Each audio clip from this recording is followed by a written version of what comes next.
Hello friends, welcome back to my channel Katha Manthan. और आज हम लोग आईएससी कॉमर्स क्लास 11 का chapter 16 that is retail trade या फिर रिटेलर शुरू करने जा रहे हैं। अगर आपको इससे रिलेटेड इम्पॉर्टेंट नोट्स या शॉर्ट नोट्स चाहिए तो आप लोग प्लीज़ डिस्क्रिप्शन बॉक्स में जा कर के ब्लॉग के लिंक में क्लिक कीजिएगा, वहाँ पे आपको मिल जाएगा। मैं अपने ब्लॉग में इम्पॉर्टेंट नोट्स लिखती हूँ जो आपको मिल जाएगा।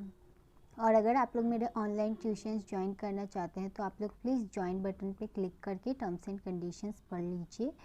और ये अगर आप लोग को इस चैप्टर या कोई भी चैप्टर से related ICSE commerce, accounts, economics, architectural, science, arts, class 10 के बॉयज़ उन सब के या फिर जनरल नॉलेज का भी एमसीक्यूज़ चाहिए तो आप लोग प्लीज़ मेरे दूसरे चैनल उन्नति की वाणी पे जा कर के प्लेलिस्ट में सर्च कीजिएगा एमसीक्यूज़ करके, तो आप लोग को मिल जाएगा और उस चैनल को भी सब्सक्राइब कर दीजिएगा। So let's start with retail trade, retailers, meaning and definition of retail trade.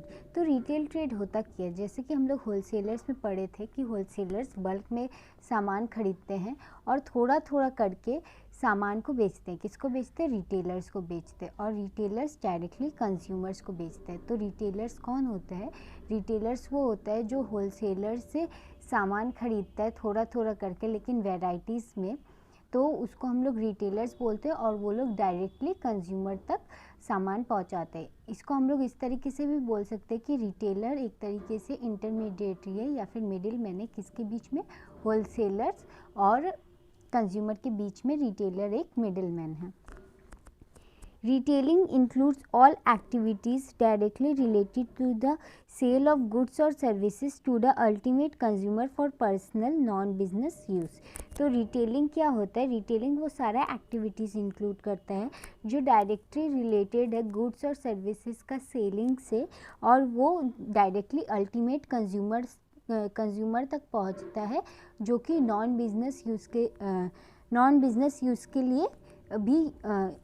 Business के लिए भी यूज़ होता है और वो पर्सनली यूज़ होता है।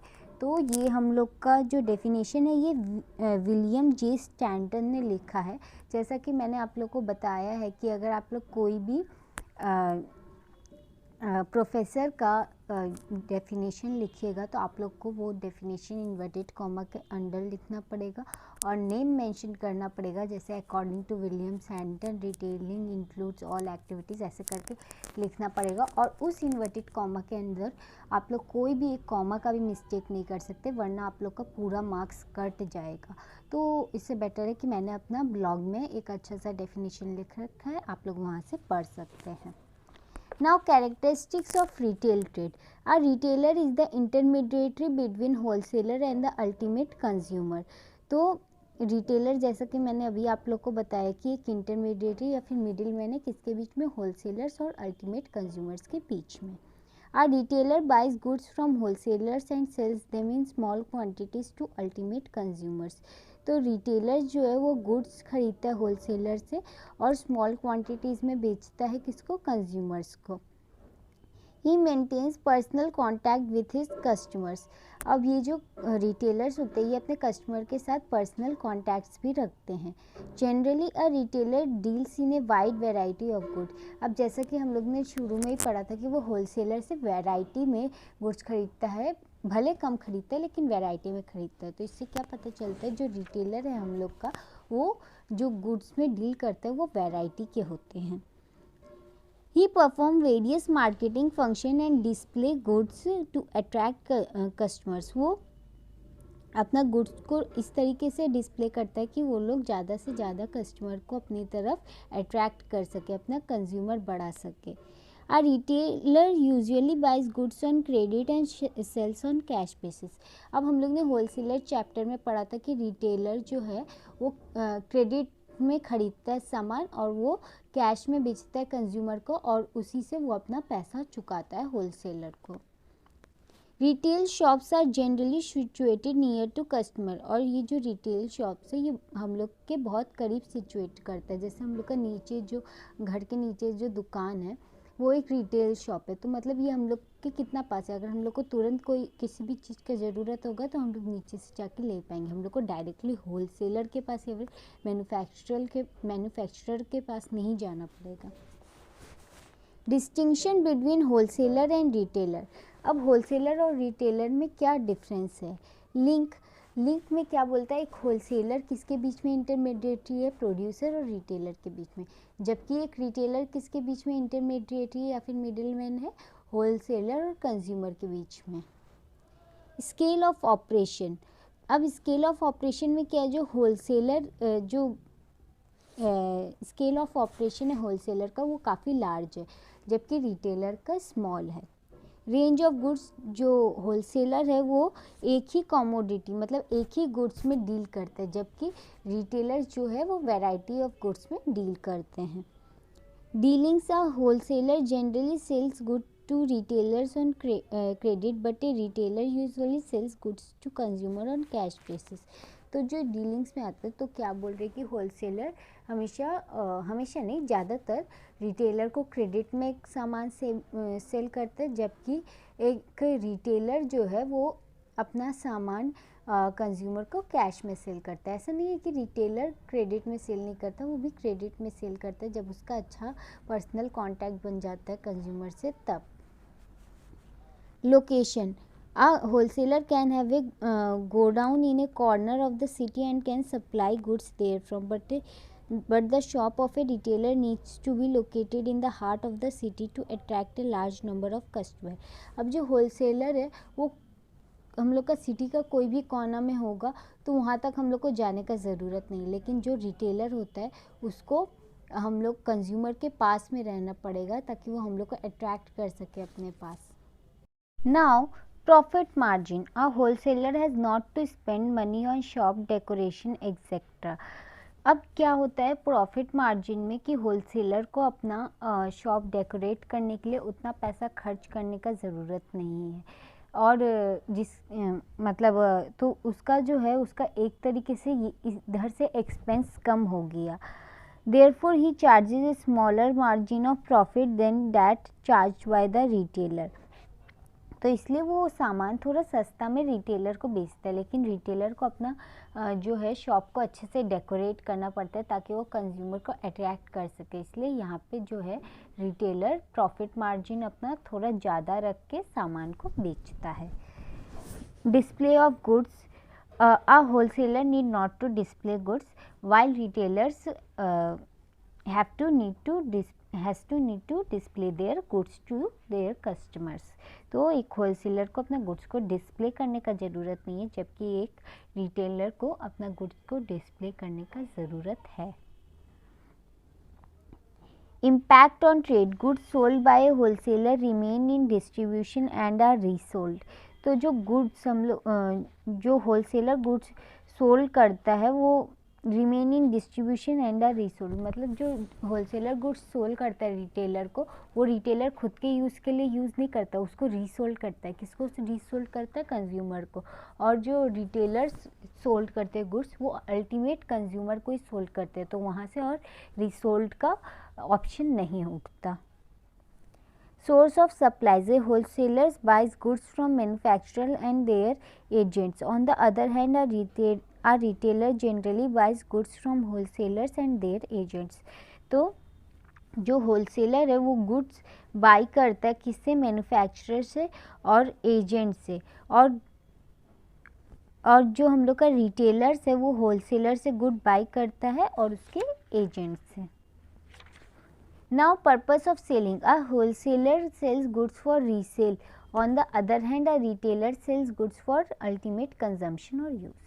तो जो होलसेलर गुड्स सोल्ड करता है वो रीसोल्ड के ऑब्जेक्टिव से उसे सोल्ड करता है, लेकिन जबकि एक रिटेलर जब गुड्स सोल्ड करता है तो वो पर्सनल यूज़ के लिए सोल्ड करता है, नहीं तो अल्टीमेट कंजम्पशन के लिए सोल्ड करता है।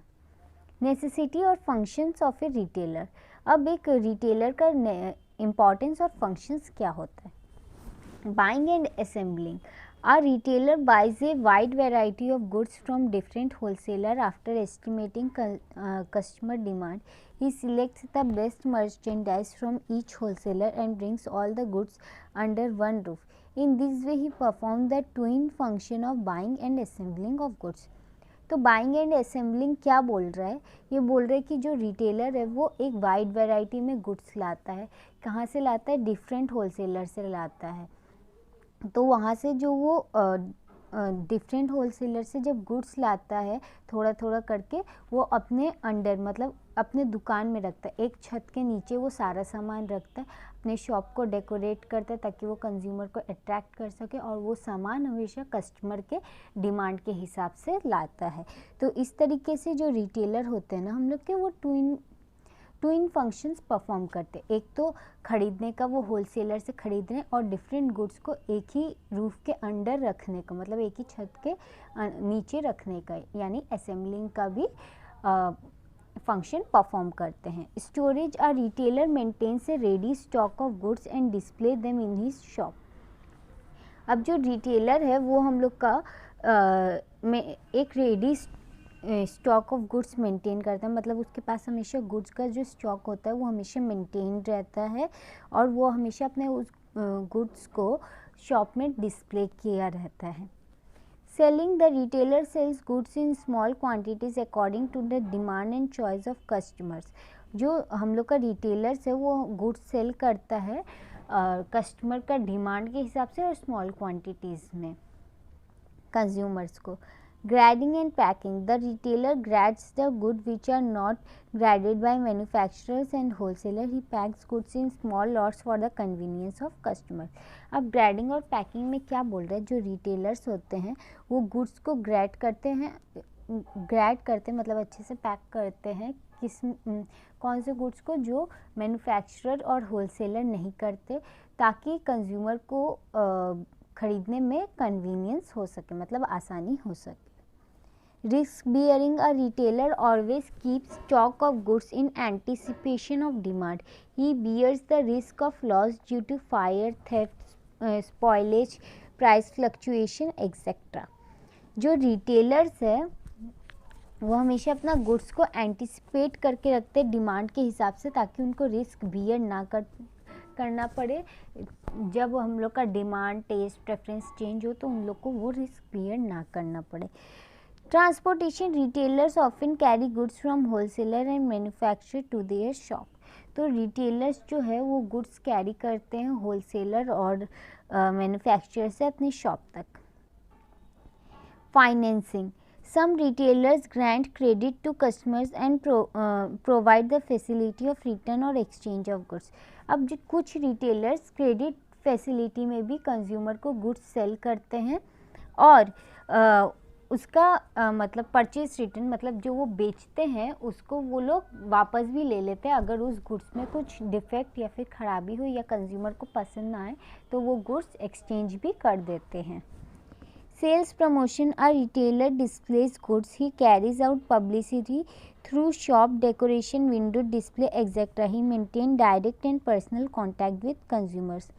अब जो रिटेलर्स है वो अपने गुड्स को इस तरीके से शॉप में डेकोरेट करता है कि वो कंज्यूमर को अपनी तरफ अट्रैक्ट कर सके, और जो अपना कंज्यूमर के साथ पर्सनल कांटेक्ट बना सके.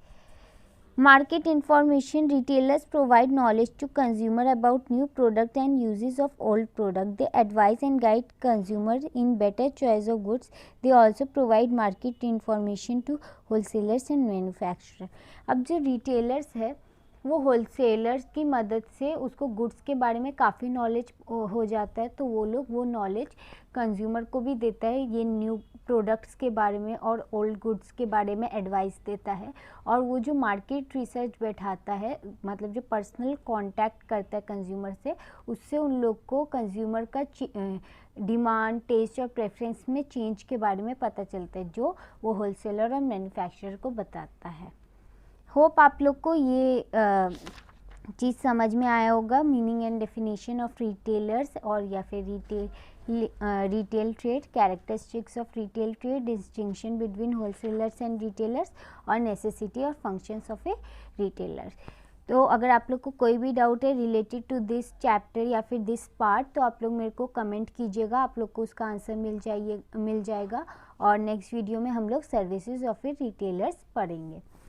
अगर आप लोग को कोई भी डाउट है रिलेटेड टू दिस चैप्टर और any other chapter of class 11 and 12 of commerce, economics and accounts, तो आप लोग प्लीज़ मेरे को कमेंट कीजिएगा, आप लोग को आंसर मिल जाएगा। और आप लोग ने काफ़ी कमेंट करके मुझसे पूछा है कि आप लोग को मेरे बाकी वीडियोस नहीं मिल रहे, तो आप लोग प्लीज़ मेरे चैनल पे जाके प्लेलिस्ट में जा करके ISC commerce class 11, ISC commerce class 12 करके सर्च कीजिएगा, आप लोग को मिल जाएगा। और thank you friends, thank you for watching my channel Katha मंथन।